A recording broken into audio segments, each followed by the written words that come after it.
Bom dia, pessoal. Dando continuidade aos nossos estudos sobre essa parte inicial de movimento uniforme, na aula de hoje nós vamos ver a seguinte situação. Nós já vimos que se eu tenho, por exemplo, uma rodovia, tá? Eu preciso indicar um sentido positivo para ela, mas eu preciso indicar também um ponto de referência, o meu zero. A partir do momento que eu tenho o meu ponto de referência, o meu zero nessa rodovia, e eu sei para onde que ela cresce, então, por exemplo, eu vou numerar ela nesse sentido aqui. E como a reta real admite isso, né? Numa rodovia real, você nunca vai ver lá marcado menos 10, menos 20, mas é isso que você vai visualizar, tá certo? E eu vou supor que o meu carrinho saiu daqui, tá? Então, essa é a posição inicial dele, tá? O meu XZ. E esse carrinho, ele saiu daqui e foi para lá, tá? Ele está indo para lá com uma certa velocidade, ok? E depois de um certo tempo, esse meu carrinho chegou aqui, por exemplo, nos 50 metros. Então, esses 50 metros é a minha posição final. Alguns autores colocam XF, outros colocam só X, tá? Eu vou colocar só X. Se eu perguntasse para você quantos metros esse veículo andou para sair daqui e chegar até lá, eu acho que essa conta seria bem fácil, né? 50 menos 10, 40. Mas agora vamos parar e organizar essas informações. Então, olha só. Eu vou ter o meu XZ igual a 10 metros, minha posição inicial. Minha posição final, eu cheguei nos 50 metros, tá? E para eu fazer essa minha conta, eu fiz 50 menos 10, que dá 40 metros. Se eu paro para olhar, eu fiz a minha posição final menos a minha posição inicial. Essa grandeza aqui vai ser o meu ΔX. E esse meu ΔX, ele vai ser para mim a grandeza deslocamento. Tá? Deslocamento escalar, ok?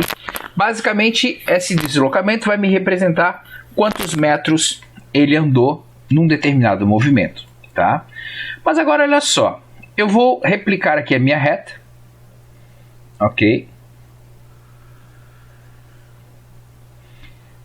Aqui está o meu 0, o meu 10, o meu 20, o meu 30, o meu 40, o meu menos 10, o menos 20, tá? Só que agora eu vou fazer o seguinte, eu vou sair aqui do 30, tá? Então, essa vai ser a minha posição inicial e vou vir até aqui o menos 20, que é a minha posição final, tá? Então, quando eu faço isso, e aí na ciência eu não posso ficar mudando as regras do jogo o tempo todo, então vamos lá. Então, a minha posição inicial é o 30 metros, a minha posição final são os meus menos 20 metros, tá? E se eu peço para você me calcular o deslocamento, eu vou fazer posição final menos posição inicial, tá? Então, vai ficar posição final é o menos 20, posição inicial é o 30. Bom, aí agora vamos para a regra básica da matemática, né? Eu estou fazendo uma soma e subtração de sinais iguais. Eu somo, né? 20 mais 30 dá 50 e mantém o sinal negativo na frente, certo? Bom, agora vamos pensar na física da coisa. Bom, o que significa esse menos aqui na frente? Esse menos aqui na frente está representando que eu estou andando no sentido oposto ao do meu movimento, tá certo? Por exemplo, aqui, ele ficou um valor positivo, tá certo? Que esse positivo não aparece porque a gente não costuma colocar ele, né? Mas se você para olhar, é porque ele estava andando no sentido positivo do meu movimento, tá certo? Da minha trajetória, do meu referencial, ok? Bom, aí agora o que acontece? Nós temos dois movimentos que são basicamente foram alterados por conta de um sinal. Então, sempre que esse deslocamento aqui for positivo, ou seja, no mesmo sentido do eixo aqui, da minha trajetória, do meu referencial, eu vou ter o que a gente vai chamar de movimento progressivo.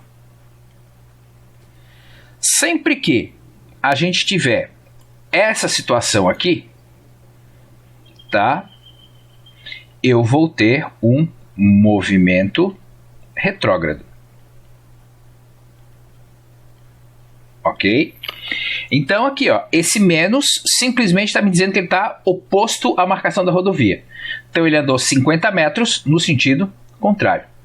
Tá? Só para ilustrar, vamos parar para pensar o seguinte, ó. O nosso estado de Santa Catarina é algo mais ou menos parecido com isso. Depois confere lá, você vai ver que é algo parecido com isso. A BR-101, ela corta o litoral de norte a sul.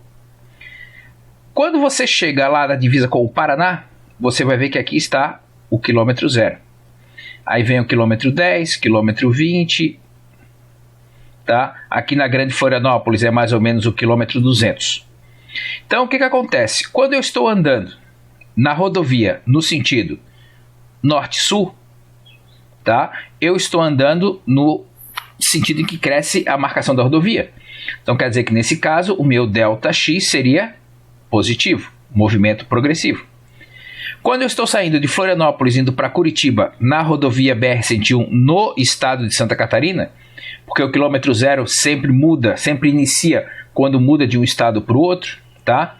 Então quando eu vou daqui para lá, eu teria um ΔX negativo.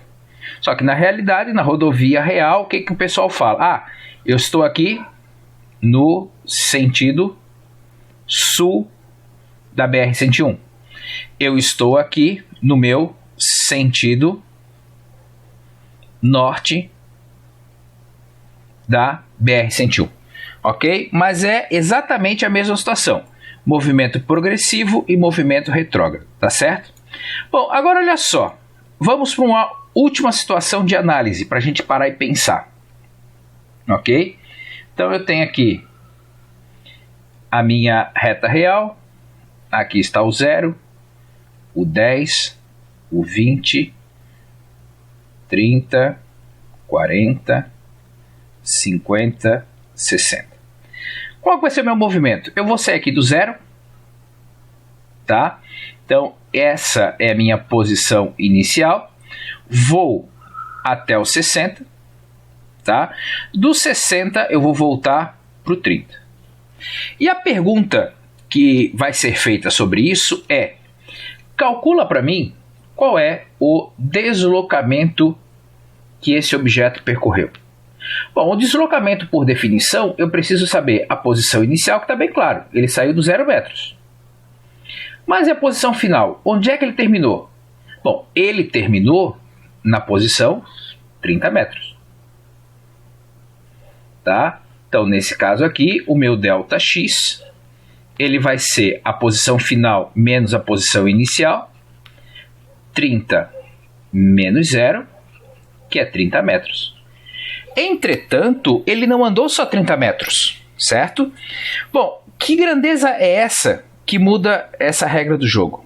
Essa grandeza é a seguinte: essa grandeza é a distância percorrida. Porque a distância percorrida, eu vou analisar o meu problema e vou pensar o seguinte, ó. Ele saiu do 0 e foi até o 60, e depois ele saiu do 60 e foi até o 30, tá? Então, a distância total que ele percorreu, a distância percorrida, ela vai ser a soma dessa distância aqui, final menos inicial, mais essa distância aqui, final menos inicial. Bom, quando eu vou fazer aqui 60 menos 0 dá 60, mais 30 menos 60 dá menos 30, E se eu continuar a conta, você concorda comigo que eu vou terminar exatamente nesses mesmos 30 metros? Tá? Então eu tenho que tomar cuidado. A distância percorrida, eu tenho que calcular o módulo dessas distâncias e somar todas elas. Tá certo? O que é o módulo? Tudo aquilo que eu coloco dentro de um módulo, ele fica positivo. Então, por exemplo, o módulo de 60 é 60, o módulo de menos 30 vai ser mais 30. Então, a distância total foi de 90 metros. Ok? Então, olha só. Nesse caso aqui, quando eu começo a analisar, deslocamento. Posição final, posição inicial é que me interessa. Só. Tá? Não interessa se ele foi, voltou, quantas vezes ele fez isso. Se é para calcular a distância percorrida, aí eu tenho que levar em consideração quantos metros ele andou para lá. Foram 60 metros. Mais 30 metros que ele andou para cá. Fechou 90 metros, tá certo? Então, eu preciso tomar esse devido cuidado nesses problemas, tá certo? E isso aparece aqui, ó. Movimento progressivo e retrógrado, tá? Quando ele ocorre no sentido do movimento é progressivo. Quando ele ocorre no sentido oposto, ele é retrógrado, tá certo? Ok? E aqui eu tenho dois exemplos, né? Daqui para lá, movimento progressivo. De lá para cá, movimento retrógrado, ok? Só para você ter uma ciência aí, alguns autores ao invés de X usam S, mas é a mesma grandeza, é o mesmo deslocamento, tá certo? Aqui está toda a definição do deslocamento escalar que eu te apresentei. Aqui tem um exemplo de São Paulo para o Rio de Janeiro, mais 400 quilômetros. Do Rio de Janeiro para São Paulo, o deslocamento é de menos 400 quilômetros, tá certo? Então, isso é tudo que a gente pode falar.